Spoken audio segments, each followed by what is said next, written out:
दाम्पत्य कलहो नास्ति। जिसके दंपति जीवन में कलह कलेश नहीं है उसके घर में लक्ष्मी आकर निवास करती है। अर्थात पति पत्नी में जहां झगड़ा नहीं होता है, पति कुछ बोल देता है तो पत्नी चुपचाप सुन लेती है। कोटा जिले में एक डॉक्टर रहता है, तो उसके घर में पधरौनी गया तो उसने कहा ये किराए का मकान है। तो हमने उनसे पूछा कब बनाओगे मकान अपना? तो उसकी पत्नी बोली जब डॉक्टर साहब बनाएंगे तो बन जाएगा। हमने कहा पूरे परिवार सहित सत्संग में आ जाते हो, घर की चिंता नहीं रखते? बोले डॉक्टर साहब का आदेश जो होता वही हम कर देते, अगर ये बोल देते हैं चलो सत्संग में तो हम सब बैठ जाते गाड़ी में। तुमने मकान नहीं बना है इसमें तुम्हें दुख नहीं है? बोले कोई दुख नहीं है, डॉक्टर साहब जब बनाएंगे बन जाएगा, नहीं बनाएंगे तो किराए में रह लेंगे। 3 साल बाद मैं वहां फिर गया तो उनका आलीशान मकान बना हुआ था। फिर पधरौनी किया तो हमने कहा मकान तो बन गया? बोले डॉक्टर साहब ने बना दिया तो बन गया। कैसा स्वभाव सुंदर बना रखा है। तर्क वितर्क कुतर्क मत कीजिए, परस्पर में समता सुमत से रह लीजिए। सुना जाता है किसी गांव में एक गरीब परिवार रहता था, तो पति ने अपनी पत्नी से कहा कि गरीबी बहुत है, ससुराल से थोड़ा सहारा ले ले। जमाई यदि गरीब हो तो उसको अच्छी मदद भी कर देना, यदि तुम्हारे ससुराल वाले गरीब हो तो उनको भी मदद कर देना। मदद करना बहुत बड़ा धर्म माना गया है, सहयोग को भी धर्म कहा गया है। पंडित श्री राम शर्मा आचार्य ने कहा है सहयोग देना सबसे बड़ा धर्म होता है। आपकी गाड़ी पंचर हो गई, अगर जैक का सहयोग न मिले तो पहिया स्टेपनी चेंज कैसे करोगे? इसलिए किसी की जिंदगी की जैक बन जाओगे तो उसकी स्टेपनी चेंज हो जाएगी, तो उसकी गाड़ी भी चलकर मंजिल पहुंच जाएगी। थोड़ा सा मदद कीजिए, अपनी बेटी को भी मदद कीजिए। यदि आपके भाई कमजोर हैं तो अपने भाइयों को मदद कर दीजिए। और मदद करने वाले लोग भगवान के रूप में होते हैं। पराया दर्द अपनाए उसे भगवान कहते हैं, और किसी के काम जो आए उसे इंसान कहते हैं, और सबको सताए उसे शैतान कहते हैं। रोटी मिल बांट कर खाए उसे इंसान कहते हैं, उसे इंसान कहते हैं। अपनी गलतियों को दूर करे उसको महान कहते हैं, और रोज रोज नई नई गलती करता रहे उसको शैतान कहते हैं। गलतियां बार बार मत कीजिए, क्योंकि गलतियां आपके मनोबल को कमजोर करती हैं। गलतियां आपको उन्नति की दिशा में बाधा पैदा करती है, और गलतियों से आपको शर्म संकोच में पड़ना पड़ जाता है। इसलिए हर आदमी को एक दिन अपने मन को रोकना ही पड़ता है। कितना बड़ा शराबी हो, एक्सीडेंट हो जाता है, हॉस्पिटल में भर्ती होता है, 1 महीने पड़ा रहता है, वहां दारू पीने को नहीं मिलती है, कैसे अपने मन को रोकता है दारू की ओर से? सोचिए, जेल में जाता है, अफीम खाता है, और जेल में अफीम खाने को नहीं मिलती है, 10 साल बिना अफीम खाए रह लेता है।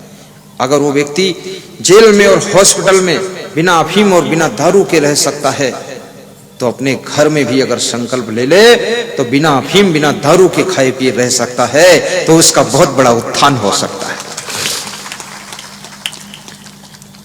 लेकिन वहां वो मजबूरी में त्याग करता है, घर में जरूरी में त्याग करना चाहिए। तो गरीब आदमी अपनी पत्नी से कहता है कि चलो ससुराल चले, शायद कुछ सास ससुर से मदद मिल जाए। पति पत्नी दोनों बच्चों को लेकर के ससुराल की ओर रवाना होते हैं। तुम्हारे पास में 3 प्रकार के लोग आते हैं।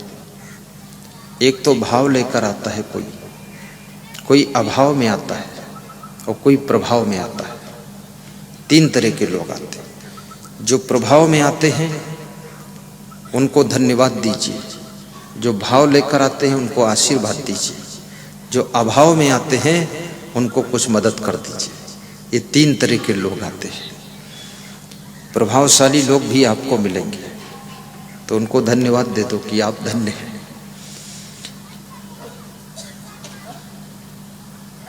रास्ते में एक छोटा सा बगीचा आता है, बच्चे भूखे हो जाते हैं, रोने लग जाते हैं। पीपल के पेड़ के नीचे पति पत्नी बैठ जाते हैं, बच्चों को आश्वासन देते हैं कुछ इंतजाम कर रहा हूं, खाने को कुछ नहीं है। चुपचाप पति उठता है और बगीचे की सूखी लकड़ियों को बटोर कर इकट्ठा करता है। पत्नी भी अपने आप चुपचाप उठती है, लकड़ियां बटोरने में मदद करती है। बच्चे सोचते हैं भूख मुझे लगी है, मैं भी मदद करूं, वही भी लकड़ियां बीन कर इकट्ठा करने में मदद करते हैं। लकड़ियां बीनना, गौएं चराना, ये कोई छोटा काम नहीं है। किसी कार्य को छोटा मत समझिए। भगवान कृष्ण ने गौएं भी चराए थे, ईसा मसीह ने लकड़ी के फर्नीचर बनाने का काम किया था। और भाइयों बहनों, छोटा काम ही आपको बड़ा बना देता है। झाड़ू लगाना भी कोई छोटा काम नहीं है, ये भी बहुत बड़ा काम है। और काम करने से शरीर थकता है और थकने से शरीर को आराम मिलती है।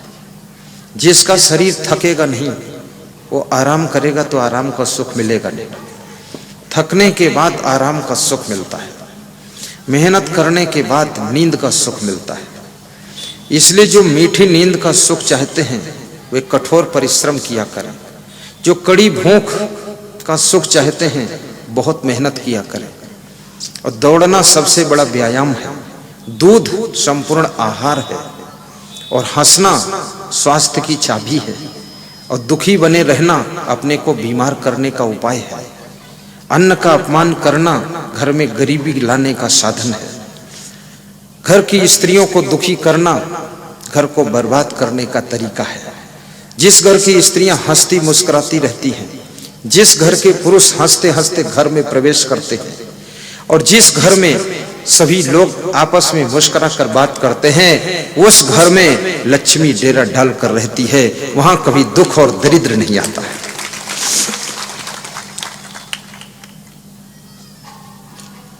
पीपल के वृक्ष के ऊपर ब्रह्म राक्षस रहता था। हमारे देवी देवता बहुत से वृक्षों पर रहते हैं। नीम के वृक्ष के ऊपर भगवती देवी और जिंद बाबा रहते हैं।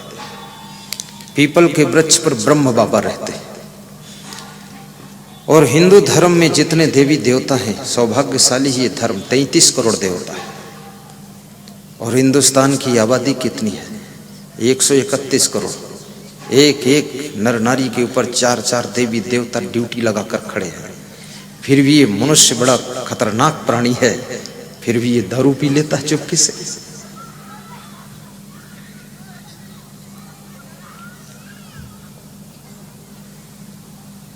ब्रह्म राक्षस पीपल के पेड़ से उतरा और उसने उस पुरुष से पूछा कि तुम्हारे पास में पकाने को कुछ है नहीं, तो लकड़ियां बटोर कर फालतू क्यों इकट्ठा कर रहे हो? तो उस पुरुष के मुख से यह शब्द निकला कि मेरे पास पकाने के लिए कुछ नहीं है। ये तो तुम सच कह रहे हो, लेकिन हम तुमको पकाकर खा लेंगे, तुम तो हो ही। ब्रह्म राक्षस डर गया।